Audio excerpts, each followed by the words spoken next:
বিজয় লাভ করবে ইনশাআল্লাহ। যদি তারা মনে করে যে জামাত কোন গুরুত্বপূর্ণ সাবজেক্টেই না, তাহলে আমাদের আলাপ তো তারা করত না। কথা বলেন, ঠিক নয় কি?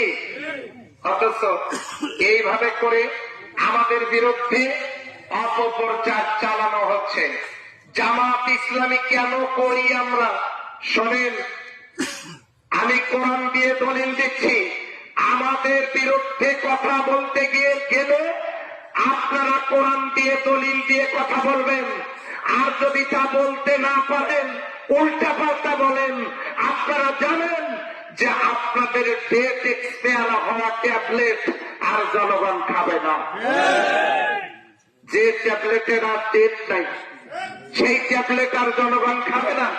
জনগণ সিদ্ধান্ত নিয়েছে দাঁড়িপাল্লা মার্কায় ভোট দেওয়ার জন্য। কথা বলে ঠিক কিনা?